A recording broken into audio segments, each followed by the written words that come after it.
আজকের বাজার দর অনুযায়ী কি একজন মহিলা জুনিয়র ডাক্তার যিনি নৃশংসভাবে মারা গেলেন তার কি বলা হলো? তার জীবনের মূল্যটা কত? 50,000 টাকা না 17 লক্ষ টাকা? সেটা আমি ঠিক বুঝতে পারলাম না। যে আমাকে মার্জনা করবেন, আমি সাধারণত মনে করতাম ডাক্তারদের ভাষাবিদ্যাটা একটু কাঁচা, কিন্তু এখন দেখতে পাচ্ছি যে এই যে বারবার আমরা শুনছি যে রেয়ার ক্রাইম মানে কি? আমরা কি এখানে কোনো রেয়ার এলিমেন্ট বা রেয়ার কোনো মহামূল্য পদার্থ খুঁজতে বেরিয়েছি? আজকে ন্যায় বিচার জাজমেন্ট দেবেন not because the crime is rare, but because the crime is heinous. ক্রাইমটা জঘন্য। যে যে ক্রাইম, যে অপরাধ যত বেশি জঘন্য, তার মাপকাঠি অনুযায়ী তার শাস্তি হবে। ওর আজীবন কারাদণ্ডটাও টিকবে কিনা আমার যথেষ্ট সন্দেহ আছে। আজকে আজকে কলকাতা পুলিশের সালিসি করতে এগিয়ে আসতে হচ্ছে তৃণমূল কংগ্রেসকে। ওদিকে সিবিআই যখন ইনভেস্টিগেশন করতে এলো, তখন সিবিআই স্ট্যাটাস রিপোর্ট দিয়ে ঘন্টায় ঘন্টায় সুপ্রিম কোর্ট কেঁপে উঠলো, সেই যাত্রাপাটিতে ঝাঁঝ বাজার মতো। তারপর সেই ঝাঁঝ সম্পূর্ণ পেঁয়াজের ঝাঁঝ মিলিয়ে গেল যখন তারা কোর্টে তাদের এভিডেন্স প্রমাণ করলেন। এবং সেই সময় সিবিআই অফিস থেকে একটার পর একটা রিপোর্ট লিক হতে শুরু করলো, এবং আজকে সিবিআই সালিসি করতে হচ্ছে বিজেপি। একটা জিনিস আমি বুঝতে পারিনি, মানে সেটা হচ্ছে, আমি কাউকে শ্লেষ বা অসম্মান করতে চাই না, মানে আজকের বাজার দর অনুযায়ী কি একজন মহিলা জুনিয়র ডাক্তার যিনি নৃশংসভাবে মারা গেলেন তার কি বলা হলো? তার জীবনের মূল্যটা কত? 50,000 টাকা না 17 লক্ষ টাকা?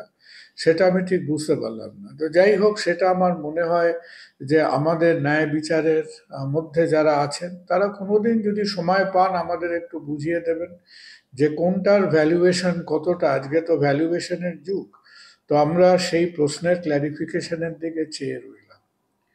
দ্বিতীয় কথাটা হলো যে আমরা আমাদের যে ন্যায় ব্যবস্থার কাছ থেকে যে কতগুলো, যে সুপ্রিম কোর্ট ওয়াজ সুপ্রিমলি ইরাটিক। সুপ্রিম কোর্ট জবের থেকে কলকাতা হাইকোর্টের থেকে মামলাটা নিয়ে তারা যেরকম মানে তারা একেবারে অবিন্যস্ত, একেবারে কোনো রকম মানে যাদের মধ্যে কোনো রকম সেন্স অফ ডাইরেকশন বা কোনো কনসিস্টেন্সি নেই যে কাজকর্ম করছিলেন। সেই সময় আমার মনে হয়, আমি ব্যক্তিগতভাবে আমার প্রথম বক্তব্য হলো, কোনো সভ্য দেশে কোনো রকম মৃত্যুদণ্ড থাকতে পারে না। I do not believe in any death penalty. এবার সেইখানে এইভাবে যদি বিচার করে দেখো যে আমরা আমাদের এই যে দেশে ভক্তি মুভমেন্ট শুরু হয়েছিল, সেই দেশ আজকে আবার ডেথ পেনাল্টি বলে লাফালাফি করে, সেটা নাথুরাম গডসেই হোক আর সঞ্জয় রায় হোক আর আমাদের ধনঞ্জয় হোক, death penalty is death penalty is ethically wrong. দ্বিতীয় কথা হলো, ঠিক আছে, আমাদের এই আজকের যিনি বিচারপতি তার সামনে ডেথ পেনাল্টি এবং এবং লাইফ ইমপ্রিজনমেন্টের একটা অপশন ছিল।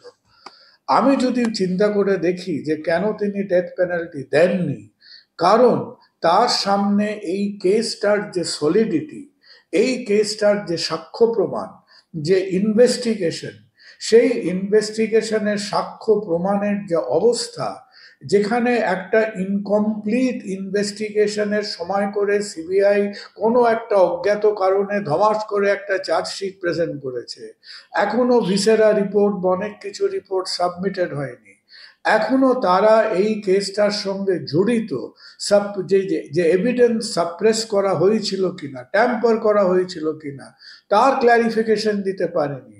যেখানে সিবিআই সামনে 3-4টে বড় বড় প্রশ্ন রয়েছে যে তারা ক্রাইম সিন সম্বন্ধে তারা নিঃসন্দেহ কিনা, ডিএনএ এভিডেন্স সম্বন্ধে তারা নিঃসন্দেহ কিনা, মাল্টি স্পেশালিটি বোর্ড যে মন্তব্যগুলো করেছেন সেই সম্বন্ধে তারা নিঃসন্দেহ কিনা, এই ব্যাপারগুলোর মধ্যে গভীরে কোনো রকম ক্ল্যারিফিকেশন না নিয়ে বা আনকম্প্রিহেন্সিভ স্টেটে একটা আধকাচা অবস্থায় তারা যে চার্জশিটটা করেছেন, যতই আপনি ডেথ পেনাল্টি বলে উদ্বাহু হয়ে নাচুন না কেন, এই কেসে যে ডেথ পেনাল্টি দেওয়া হয়নি, তাই জন্যে আমি খুব একটা বিচারপতিদের কি বলবো অভিনন্দন জানাই না, কিন্তু আমি নমস্কার করব। আমি আমি আমাদের জাস্টিস যিনি অনির্বাণ দাস, যিনি অনির্বাণ বাবু যিনি আজকে জাজমেন্টটা দিয়েছেন, আমার মনে হয় আই কংগ্রাচুলেট হিম যে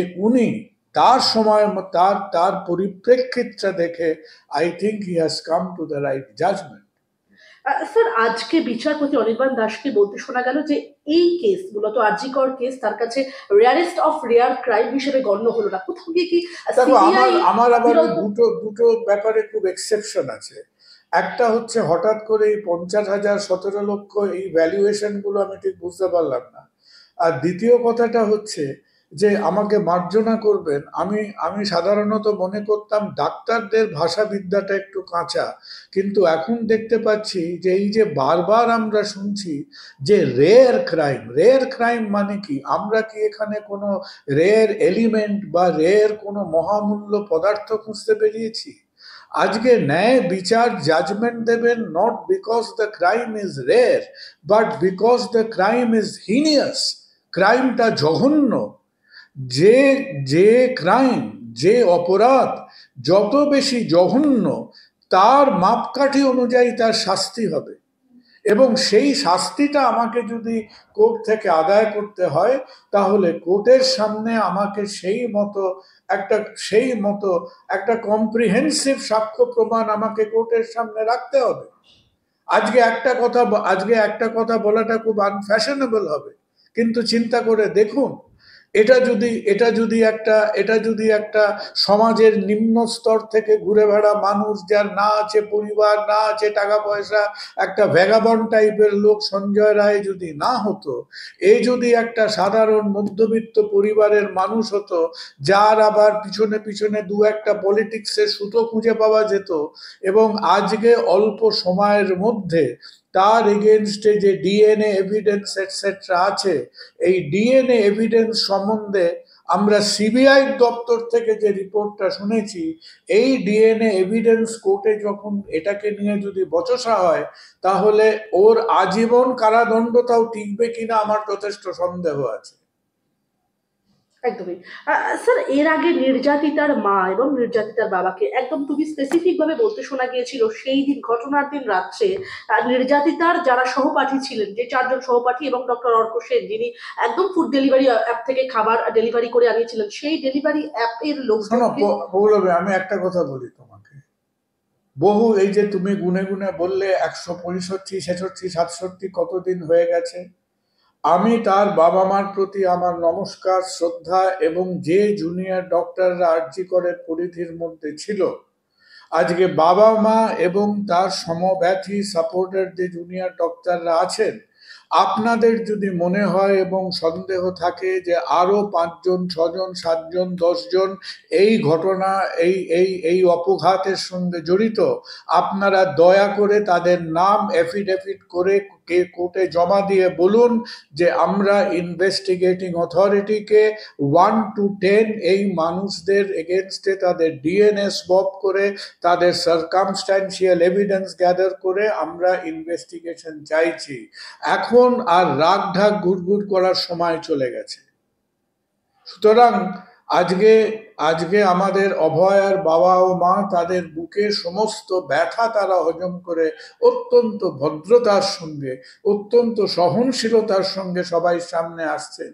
কিন্তু আপনাদেরও যদি মনে হয়, আপনারা কোর্টের মধ্যে ছিলেন, জাস্টিসরা আপনাদের সময় দিচ্ছেন, কোর্টে আপনাদের কথা টুকরো টুকরো হলেও তারা শুনছেন, আপনারা এই যে সুপ্রিম কোর্টে কি ইন্টারলকিউটারি অ্যাপিল হবে কি সাপ্লিমেন্টারি অ্যাপিল হবে, সেইখানে আজকে আর আমাদের কারণ সমাজের সবাই একটাই কথা যে আজকে আরজি করের সেই পরিধির মধ্যে থাকা যদি অনেকেই জানেন, এবং তারা এই যে ছলে বলে কৌশলে আভাসে ইঙ্গিতে বলছেন এরাও থাকতে পারে, এরাও থাকতে পারে, আপনারা সন্দেহ ভাজন সেই নামগুলো স্ট্রেট অ্যাওয়ে দিন কোর্টের সামনে, এবং সেই অ্যাফিডেভিট যদি জমা পড়ে, তাহলে সিবিআই বাধ্য হবে তাদের ডিএনএ স্যাম্পলিং করতে।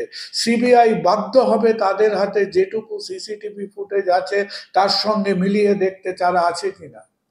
সেখানে সিবিআই বাধ্য হবে যে সেই কোথায় অপারেশন থিয়েটার, যেখানে নাকি that could be a crime scene, সেটাকে ইনভেস্টিগেট করতে। আমরা এই যে পাশ কাটিয়ে এটাও হলে হয়, আর আর আর আমরা কি রাগঢাক করবো এটাকে।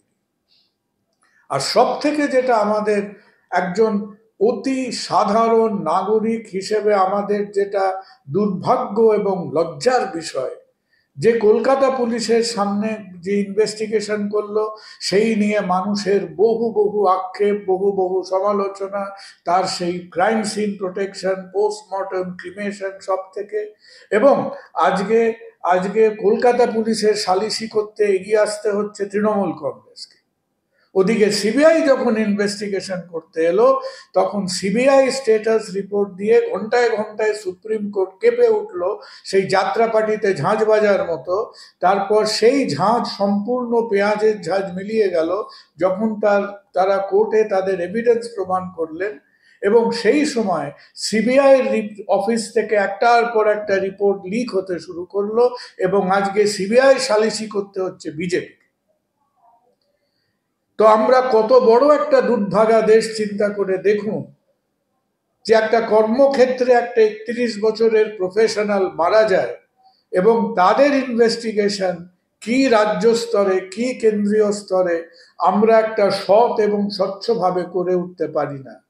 যেটা হয় এবং অবধারিতভাবে হয় যে এটাকে নিয়ে একটা সাংঘাতিক জমালো পলিটিক্যাল মহাভারত হয়।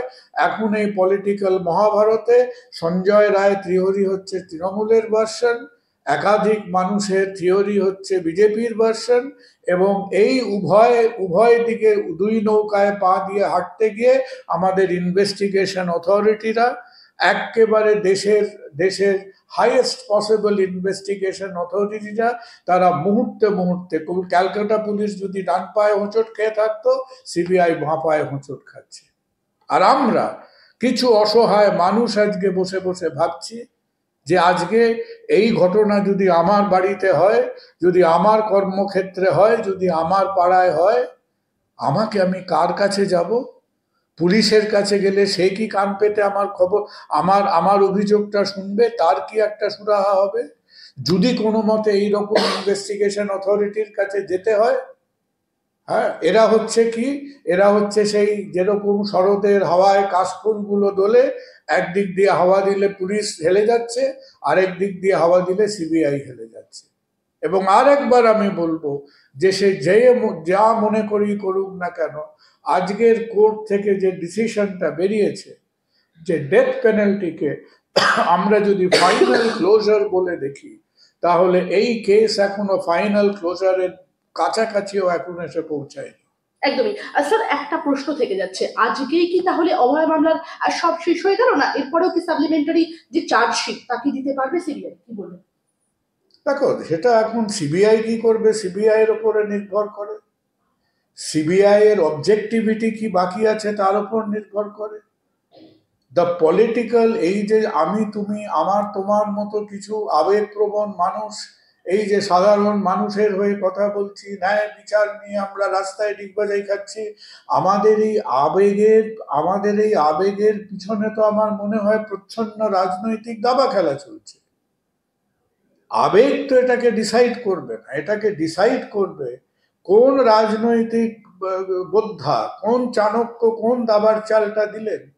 কারণ এটা লজিক দিয়ে এক্সপ্লিকেবল নয়। একমাত্র আজকে লজিক দিয়ে যদি কোনো জিনিসকে এক্সপ্লেন করতে হয়, সেটা হলো যে জাজমেন্ট আজকে শিয়ালদা কোর্ট থেকে বেরিয়েছে, এতটুকু হলো সেই জাজমেন্টের ওপর আমার যে খানিকটা শ্রদ্ধা আমাদের জাজমেন্ট সিস্টেম থেকে কমে গেছিল, ওই চন্দ্রচূড়ের মুহূর্তে মুহূর্তে হঠকারিতা দেখে আজকে এই অনির্বাণ বাবুর দৌলতে আমার খানিকটা তার ওপর, এই ন্যায় ব্যবস্থার ওপর আমার মাই রেসপেক্ট ইজ রেস্টোর্ড।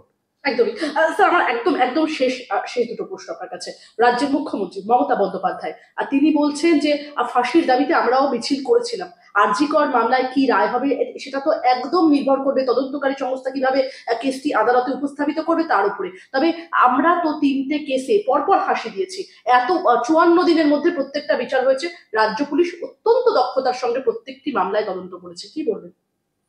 দেখো, ওনারা আমাদের থেকে অনেক বেশি অভিজ্ঞ প্রাজ্ঞ মানুষ। এখন তারা কি বলছেন সেটাকে নিয়ে সমালোচনা বা মন্তব্য করার মতো মেধা বা স্টেচার আমাদের নেই। একটাই কথা বলবো, যে ওই যে 1990 সালে ধনঞ্জয় ছেলেটিকে নিয়ে আমরা যে মাতামাতি করে আজকে যেমন আমাদের আমরা আমরা একটা দ্বিধা বিভক্ত সমাজ হয়ে গেছি।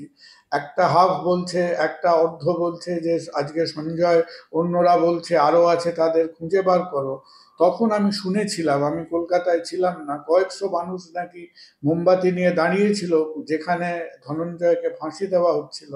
আজকে ধনঞ্জয়ের ফাঁসির কেসটা নিয়ে বহু বহু প্রশ্ন উঠছে, এবং দের আর ফান্ডামেন্টাল কোয়েশ্চেন্স যে সেই জাজমেন্টটা আদৌ ঠিক কিনা। সুতরাং মুখ্যমন্ত্রীর থেকে শুরু করে যাকে আমরা একজন অভিজ্ঞ সংবেদনশীল মানুষ বলে মনে করি, এটা ঠিক যে তৃণমূলের অধিকাংশ মানুষ আজকে সিঙ্গল অ্যাসেলেন্ট থিওরিটা ফলো করছেন, that is their sense of judgment. কিন্তু মুখ্যমন্ত্রীর মতো একজন অভিজ্ঞ এবং সংবেদনশীল মানুষকে আমি আমি হাত জোড় করে তাকে অনুরোধ করব যে আমাদের সমাজের উপর থেকে ওই যে কোনো জিনিস হলে মানুষকে ফাঁসি দিয়ে দাও, ফাঁসি দিয়ে দাও। হ্যাঁ, আমরা তো ভারতবর্ষে বলার চেষ্টা করি না যে আমরা শরিয়া ল ফলো করি না, যে এই রকম শরিয়া টাইপ অফ মনোবৃত্তি আমাদের ভালো নয়। আমরা মানুষের শাস্তি হোক।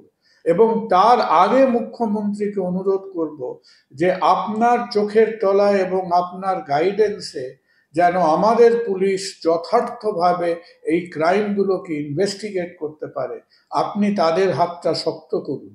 তা তাহলেই ন্যায় বিচারের পথটা অনেক সুগম হবে। একদমই স্যার, আমার শেষ প্রশ্ন আপনার কাছে। আমি যে প্রশ্নটা একদম করছিলাম, যে সিবিআই এই মামলায়, দুর্নীতি মামলায় তো বটেই, কার্যত এই আরজিকর মামলাতেও অ্যারেস্ট হয়েছিলেন একদম তদানীন্তন আরজিকরের প্রিন্সিপাল সন্দীপ ঘোষ এবং তারা থানার ওসি অভিজিৎ মণ্ডল। পরবর্তীতে তাদের বিরুদ্ধে সিবিআই চার্জশিট জমা দিতে না পারায় তারা জামিন পেয়ে যান এই আরজিকর মামলায়। এখন প্রশ্ন একটাই, আজকের যে এই বিচার হলো তাতে কি কোথাও গিয়ে অভয়ার প্রতি জাস্টিস হলো, এবং সিবিআই কোথাও গিয়ে এই যে বিরলতম ঘটনা প্রমাণ করতে পারলো না, সেই প্রমাণ কি সিবিআই দিতে পারলো? দেখো, আমার মনে হয় খুব সোজাসুজি। আজকে whatever be your ethics, আজকে জাজের হাতে যদি দুটো অপশন থাকতো, যে ডেথ পেনাল্টি এবং লাইফ ইমপ্রিজনমেন্ট, ডেথ পেনাল্টি না দিয়ে আজকে জাজ তার মতো করে is is vote of no confidence in CBI. আজকে জাজ সিবিআই এর যে চার্জশিট দিয়েছেন তাকে তিনি ডেথ পেনাল্টির যথার্থ বলে মনে করেননি।